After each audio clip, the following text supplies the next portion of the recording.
This is almost hired. Fuck the almost. I'm here. Reach out and let's get to it. To get the work, we got to do the work. So let's get to work. Has the phone stopped ringing? Hello? Hello? Nobody's answering. Can you hear me now? No, because nobody's calling you and you don't understand why. Well, if you haven't, hit that subscribe button, like this video, and let's go through the steps. What are you missing? What are we missing along the way that the phone stopped ringing? Silence. You hear that? Silence. Okay. A lot of this is ebbs and flow, right? It's just sometimes when it rains, it pours. All of a sudden, you get 10 calls and then it just stops. And you start just changing stuff, right? Oh, it's got to be the resume. Oh, maybe I need a new haircut. Maybe I'm wearing the wrong outfits. Okay, here's the thing. Let's go back through everything. Where are we missing? And let's start with the resume. Oh, magic word. It's like, it's the good word, it's the bad word. But remember, your resume speaks for you until you can speak for yourself. So it's imperative that your resume is speaking what you want it to speak. So I probably in my lifetime have seen thousands of resumes. I've done hundreds of my own. And obviously the process has changed with all the algorithms, the words, and you know, it gets to be meticulous and it gets to be just it's like Mondays. Mondays suck. And unfortunately, doing your 958th version of your resume sucks too. So I'm going to tell you a lot of things that I've seen over the years, how we could best put ourselves in a position to have a resume speak and say, hello, hello, look at me, right? Instead of like, next, next, swipe left, swipe left, swipe left. Okay, let's start with the basics. Your name. I see people with a font having their name like an 18. That doesn't need to be. Make sure your name is not taking up too much space, okay? Yeah, your name is not going to get it unless it's like, I don't know, Hilton. I don't know if it's going to help you so much. So make sure where your focus lies is on your experience because that's what's going to get you the call, right? Your experience. And what I've seen is if you've had a lot of experience, if you've been in the industry or you're a little bit older, odds are you have some experience. Make sure that you're highlighting the last two positions and don't go back. Try not to go back more than 10 to 12 years. I see a lot of people in their current role or their last role, they'll have 3 lines. And, their position from 5 years ago, they have 7. The past is the past. Let's leave it there. Yes, you've worked there. Maybe you had success. Maybe you didn't. Maybe you had more success at that position, but that's not going to get you the position. That's just not.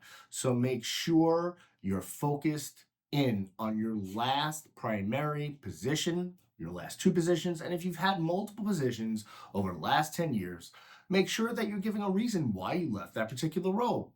And God forbid you were actually fired or something bad happened with that company, put something else. Make sure that you're letting them know because remember, your resume speaks for you until you can speak. So let's say over the last 10 years, you've had 6 companies. That's not the best look, but maybe there's a reason. Maybe it was a consulting gig. Maybe the company went out of business. Maybe you switch industries. Listen, again, if you're not telling them why, they're just going to assume you suck. Just the way it is. They're just going to assume, I don't know about this person. Ooh, they seem like a jumper. We better call in the suicide squad. Don't jump. Yes, you've been labeled the resume jumper. Okay. And I'm sure you're worried about that. Worried maybe I should have put that position. maybe I should just leave it blank that I was unemployed then. Maybe you took a position and only lasted 8 months. Maybe it wasn't what you thought. Maybe it just wasn't the right fit.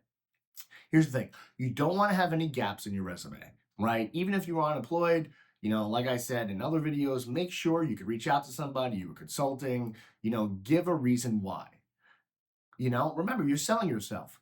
Are you kind of telling a tattletale? Maybe, but again, the perception is reality, unfortunately. If you don't put it there, you're a resume jumper. Your name is so large, you think you own Trump Plaza.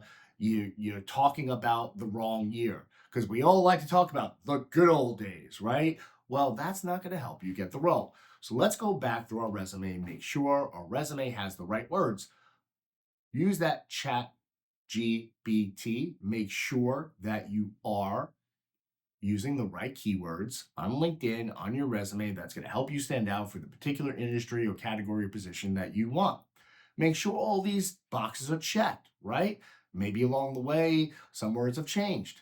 You could change them, but make sure that they link up. Your Indeed resume, your LinkedIn resume, and your resume has to match like a perfect Lego set. Also, make sure that when you're applying for a particular role, you put that particular subject on your resume, right? So if you're going for a vice president role, type in your name, Mary Jane, Mary Smith, Joe Smith, slash vice president of sales. If you're going for a regional sales, type it in. Make them think that one resume and that particular role is the only one you're going for. Make sure you put that in the subject blank. Also, and I've said this in previous videos, depending upon what happened to a lot of people, this depending upon where you live, a lot of people during COVID moved from a metro city, and because they were able to work remote, bought property that was cheaper or moved to another town. But here's the thing: now that you're back on the market, that may not be the best situation in order for you to get a role.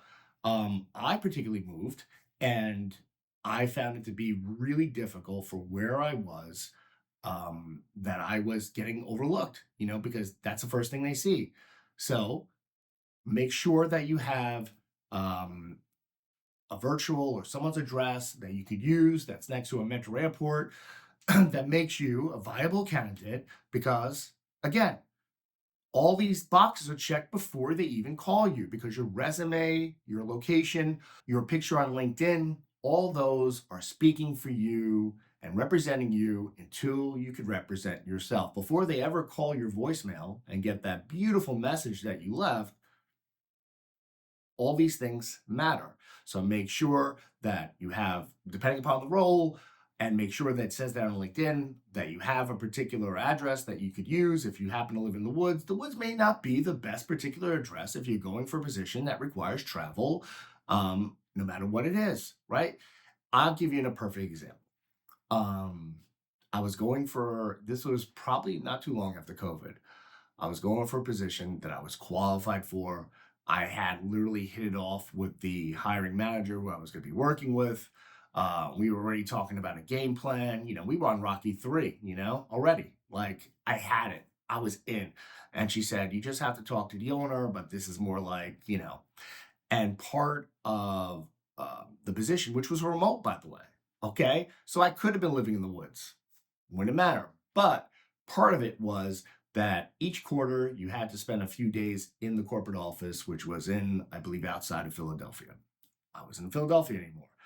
And I used my regular address. And even though it would literally take me 45 minutes by plane to get, it would literally, but they wanted you in a metro area just because if they needed you, you could get on a flight, you go see a client just to be available. It wasn't a requirement, but perception is reality. So I didn't change the address. I kept where I was in the woods, and I was bumped over for a role that I had in the bag. I was qualified for, and I thought, I got this, right? Just like the Yankees thought in 2004, being up 3-0, we got this. Well, nope, you don't. So these little things matter, right? They just matter. Sometimes telling the truth isn't the truth. It just isn't, Remember, you represent you. You got to do what's best for you. You work for you. You work for your family. Your goal is simply to put yourself in the best position to get the position. That's it, right? And some people just are uncomfortable with that. But you better get comfortable being uncomfortable because your competition, they may be younger, they may be closer to a metro airport, they may be asking for less money, maybe they're more available, they don't have kids, they're not tied down. You're up against it. You're up against everything. So you have to put yourself in these positions, whether they're true, whether or not. You got to put yourself out there. Like again, a lot of these content creators out there, a lot of these people, they're not going to tell you this, right? They're not going to tell you the real world, the real answers. And I'm not talking the real world from MTV, okay? This is the world we live in. It's kill or be killed, as adapted, you're going to be adapted. That's just the way it is. And especially as you get older and you have all those experience and we're knocking down trees just to fill your resume up, it's important that you keep things short, sweet, because it's an attention deficit society. People see here today, gone tomorrow, right? And that's why a lot of times the phone stops ringing. What time of year is it, right? Is it a hiring time? Are we talking during the holidays? Because if it's October, I would say probably first, second week, that's it. They're not going to rebudget again on January. So if it's that time, there's a reason why your phone stopped ringing. Maybe it's not you. Do you have a professional updated photo on LinkedIn? Are you continuously using the keywords? Is your resume speaking what you want it to speak? Okay. Also, let's go back to when, how, and why you're applying for particular roles. Are you wasting your time on cover letters, on applications? Remember, time is money and money is time. You are up against the clock. I don't know what clock you're currently on. It could be your unemployment's running out, could be your savings account's running out, could be you just started. It's irrelevant. You are up against the clock. So the more swings you get, the better chance you get. So you want to go ahead and continuously apply for the roles that match you up, but also they're a quicker application. You could do it more, you could apply more because this isn't a quality thing. This is a quantity thing. If you're applying to roles, I can tell you again, and I'll say it over and over again. Over the years, I've never once got a position because, hey, come here. Oh, oh. I'm going to have to call the whole team in the office.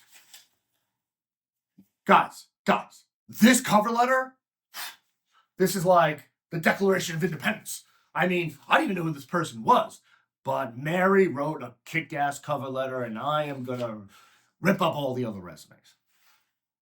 Now, and make sure when you're sending a follow-up, thank you. Hey, thanks for taking the time to hear me, please, what you're basically saying is please, please, please give me the job, right? That's what a thank you letter is. Hey, but make sure you're sending it 24 hours afterwards. Remember, they met you that day, they'll remember you that day. If you send a thank you note or a follow-up the same day, well, tomorrow, who are you? Can't see me. John Cena, the great John Cena. Make sure it's 24 hours afterwards so they remember the wonderful conversation that you had. Make sure you do. Now, when are you applying? What do I say? Prime time is always Monday and Tuesday that they review resumes. 90% of the job market, whether it's the hiring manager, the owner, the recruiter. So start applying Sunday night because when they come in Monday, you'll be at the top. Don't apply Friday and Saturday because it's just going to go to the back of the line. And when you're on the back of the line, you're not on the front of the line. Be on the front lines. Apply Sunday night and then apply again on Monday night. Continuously apply, have your game plan, start mapping your game plan out on Saturday, saving all the places that you want to apply, and then apply. And you'll be at the top of a lot of particular companies or whatever role that you go. Remember, if you apply on a Friday, people already checked out. You know what I mean? Like most recruiters and, people who hire, they're checked out on Friday. They're not starting a project on Friday. You always want to make sure Sunday, Monday, and Tuesday are the days that you're applying. I mean, I'm not saying not to apply on a Wednesday or Thursday, but Wednesdays and Thursdays is usually when you want to interview. So make sure you're applying at the right times for the right positions and you're not eating up your time applying because I could tell you there's a lot of these applications you're going through, and it's 15 pages. And the one thing, and I know we've all run into it, that I hate is they ask you to attach your resume. Then they ask you to attach a cover letter. But here's the thing, then they ask you to fill out the positions that you work that you just attached your resume. Like, duh. Like, I'm attaching my resume to speak for the positions that I already had. Now you want me to go ahead and fill it out. Well, we don't remember the dates, we don't remember the times, we don't remember everything with the number, and it's asking for all this stuff. Like, the one thing you remember is when you graduated college. That's it. And remember, at this particular point, if you're not starting your career and you're in the middle of your career, you're in prime time of it, your experience speaks. Your college isn't as important. Your education, even if you graduated from Harvard. Yeah, it's great. Congratulations. Wonderful. Okay, you're an Ivy Leaguer. Well, it ain't going to help you. If you've been at this 10 years and you don't have Ivy League experience and you just went to an Ivy League school, well, Ivy, you might as well just be Poison Ivy because you ain't getting the role. Make sure your experience and make sure that your resume is speaking the language that you want to speak. Make sure you are applying at the right times. Make sure you have the key words. Listen, in the about me or the about us, on a particular, LinkedIn or a particular resume, and like LinkedIn, it matters a little bit more, but no one's reading that. You could write the about you and like, I'm an experienced person. I like long walks on the beach. I could do a Rubik's Cube. I'm a professional poker player, and I volunteer at the local animal shelter, and I help old ladies, with their grocery. It doesn't matter. They're going to look at the first position. Do you have the experience that we need? Do you have current experience? Were you successful? Were you good at the role? Do you have what it takes? Do you have the keywords that are available to match up for what we need? We need this. Stop trying to sell us that. Because if you're selling yellow and they're looking for orange, guess what? Yellow. Next. It all matters. It all matters. So, listen, stop feeling bad for yourself. I'm doing the right thing. I keep applying for these jobs and I don't know what's going on. It's the system. Yeah, the system fucking sucks. But are you going to quit the system? And just because systems are broken doesn't mean that we need to be broken. Stop crying me a river and start looking in the mirror and making sure you're doing the right things in order to put yourself in the right particular situations to get to where it is that you need to go. Are you doing these things? Are you doing everything you can? Listen, just because you work hard doesn't mean you get paid hard, right? It doesn't add up sometimes. You know what I mean? Like you could be up at bat and hit 4 line drives and get robbed 4 times. Just because you hit the ball hard doesn't mean you're going to get a hit. Make sure you're doing it the way that it makes sense to do it. Make sure that you're putting yourself in the best positions in order to get heard, seen, because again, your LinkedIn and your resume speak for you before you ever get to speak. So if you are not speaking what they want to hear, they're going to speak to somebody else. And if your phone stopped ringing, well, why? And what time of year is it, right? When is it? Because again, that first 3 months, those are the best months, January, February, March, because you hit refresh, there's 10 more positions, 20 more positions, 30 more positions, no matter what industry you're in, because they've all rebudgeted. They need to fill some stuff. Maybe they had stuff, waiting, but nobody's hiring, October, November, December. Those are the 3 worst months. Summer months, they're below average, like depending upon, unless, you're in healthcare, they're always hiring for that. But again, what time of year is it? Listen, just because it's not the time of year doesn't mean you could quit. But again, too, you have to start thinking ahead, right? You have to have a 30-day plan. I always go 30, 30, 30, right? Because, if you look too far ahead, you get lost going down the yellow brick road. You may get lost. Or is it wicked now? I don't know. Again, are we doing all of these things? Are we putting ourselves in the right position? Do we have the right keywords? Do we have the right software? Do we have the extra cherries on top, like that extra plan with LinkedIn, with the chat? Do we have all those things? Are we keeping the same schedule? Because again, it is such a mental game. And I'll give you a great example.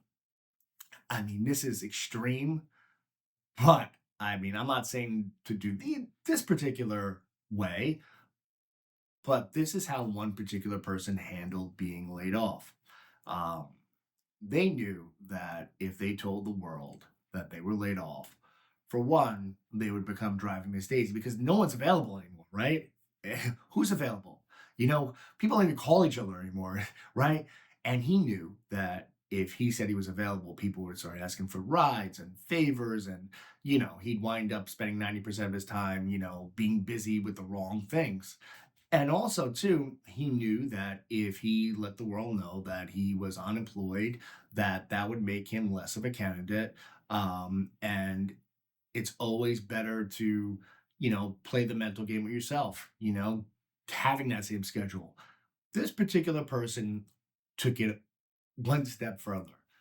They were laid off, and they had a bunch of kids at home, older kids and a wife, and they continued to not only go to work, which wasn't work anymore, dress up in that particular brand and outfit, I mean, and continuously bring home that particular product for the company he was working for, to the point where he kept filling the fridge up. He kept getting up every day, and oh, today's gonna be a rough one. And it kept him on the same schedule. It kept him focused on the things that, he wanted to focus on, and that was get back to work. And that mindset of staying in the same schedule, dressing up now again. I don't know if I'd be able to put the same uniform on if I just got traded or released, but it worked for him because he stayed in that mindset of like, hey, I'm ready to go. Will you call my number? And stayed hungry and confident and kept that energy up. And, people in the house didn't start feeling bad for him because if you're in a house with multiple people and, they're just gonna judge you, or they're just gonna say, "Hey, is it going okay? Things are gonna get better," or it could be worse. It could be like, "What's going on? You've been unemployed a month or two. What are we doing? Why are you watching Netflix? Stop eating bonbons." And he decided that for his particular, strategy and mental, health, that this was the best case. And it ended really well because he wound up getting a great position. And he said, when I went in there, I was still working at that company. I had high energy, and he stayed the course. And that worked. I'm not saying it works for everybody. I wouldn't suggest continuously ordering the same product the company let you go, but that worked. And he did it for a long time. I think it was like 4 to 6 months. But again, it's a great example of acting as if, right? How the littlest things, could put you in a particular position. So, continue to do the things you enjoy, continue to try to stay on point and schedule as much as you can. I mean, continue to try to be you as much as you don't lose you, because during this process, it's just human nature to lose yourself and to question your abilities, your confidence. You know, are you good anymore? Is this ever going to end? Is this just it? Make sure we're doing all these things, having a separate email, being organized, being structured. You know, when things aren't going your way and that phone isn't ringing or email isn't clean, double down. You reevaluate, go through all the steps, making sure you're doing all these things we spoke about, that I talk about, that I reiterate. Um, you know, are you doing these things? Are you getting out there to a trade show? Are you networking yourself? Are you reaching out to recruiters? Are you, like, hey, I made a lot of contacts during softball leagues. That's where a lot of, like, communication and connections happen. I mean, could be golfing. Go out and do something. Go meet people. Get out there. Make sure you're doing everything. And if things aren't going your way, work twice as hard. You know, reevaluate. Go through your process. Make sure you're continuously doing the things. Like, hey, is it me? Is it something I'm missing? I remember once, like, I had updated my resume and I was just updating a couple things and I rushed through it. I didn't really go through it with a fine tune call, and I realized it actually went to a third page with like 2 lines. Yeah. And I missed it. And I sent out 100 resumes, 100 applications. And I was going through this. Why am I not getting any callbacks? It could be that. It could be the littlest things. Continuously update your steps, update your strategy along the way. And just because you're getting a second or third or fourth interview means nothing. Nothing. You've done nothing. You've accomplished nothing. Continuously go about the mission until the mission is over. And do you know when the mission is over? The mission is over when you get an offer letter and a start date. That's when it's mission accomplished. That's what I'm here for. I'm here to walk you through that process. I'm here to be your coach, your trainer, your therapist. And I'm not leaving. I'll never ghost. I've lived this. I live it. I've done it over and over and over again. Things that I continuously share are because I know how it is. I know the real world. I know the bullshit. You know what I mean? Like, it sucks. And we make mistakes along the way, the energy that we bring. So I am here to go through every step. I'm here to hold your hand if you need your hand held. I'm here to tell you get off your ass and get your head out of your ass if you need it. And I'm going to give you everything I got, continuously tell you all the things that have worked for me, that haven't worked, my mistakes, the good, the bad, the ugly, because that's the real world. And that's why you tune in here, and that's why you hit subscribe, and that's why you continuously like these videos, and that's why, we're building a community. We're building this from the ground up. If you build it, they will come. It's just the truth. Listen, don't lose yourself. You're good enough. You're going to get the job. You're going to get the job done. It may not be pretty. It may be rocky.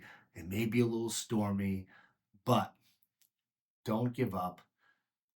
We're not going to feel bad for ourselves. No one's going to feel bad for you. This is Almost Hired. Fuck the almost.